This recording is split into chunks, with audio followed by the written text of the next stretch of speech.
let's start actually with my key message. I mean, going back one step, what are the sanctions actually used or applied for? Why we introduced the sanctions? It's basically that we want to restrict access to military goods, as well as we want to restrict assets, restrict financing for military activities. That's the super main goal. And as a third, we want to discourage critical actors, persons as well as companies, and we want to achieve a change of behavior for these persons. So that's our main goal. Apart from that, actually, number of provisions in the sanctions law actually have different scope. For example, there are a lot of sanctions rules that apply to ordinary Russian passport holders. I see that actually critical. And also there are a number of,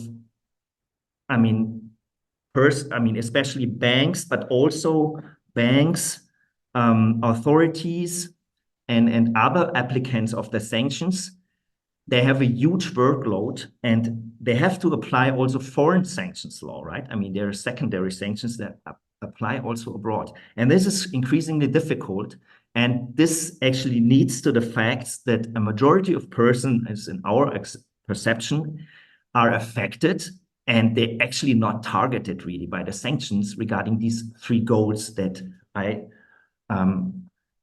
outlined in the beginning, right?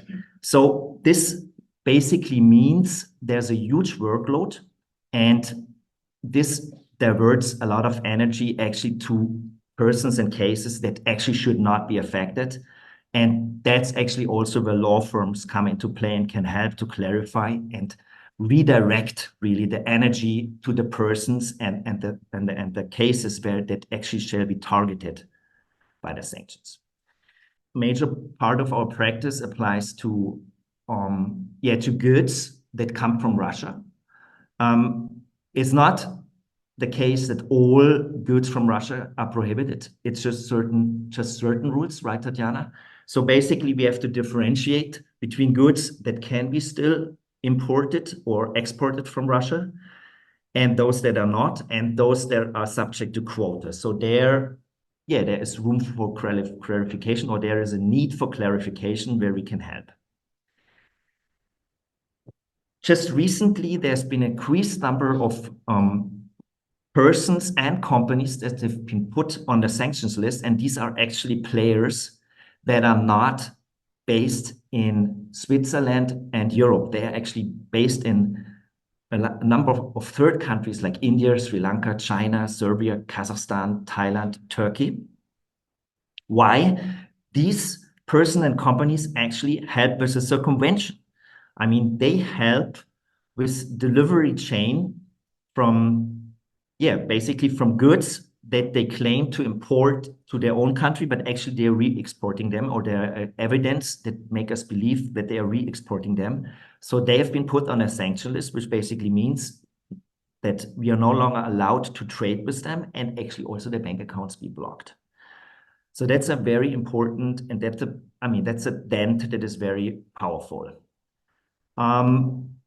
We have also in our practice a lot of cases where, people and companies use structures.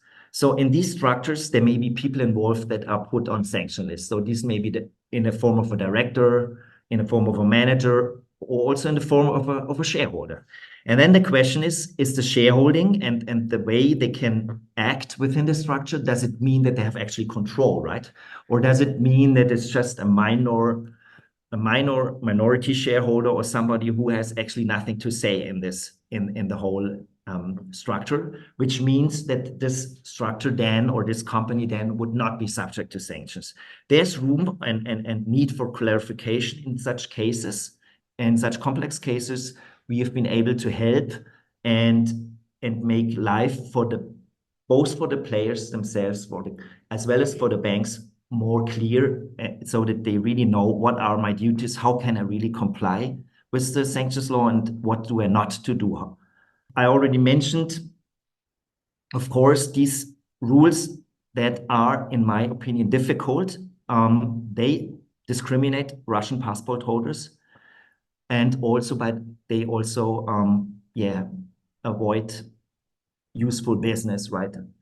That is not relevant for military, and it's not really like the main target of the sanctions. So these measures have to be complied with. Also, they may be viewed critically in my mind. And here also, it's also part of it is legal services, part of it is also like engineering services, architectural services, a number of services. And here actually we have also to differentiate, because for private persons, especially legal services, like still allowed, and also for sanctioned persons, I mean, that's part of the constitution, and not only the Swiss, but also European constitution. People have a right to their lawyer, and that cannot be taken away from them.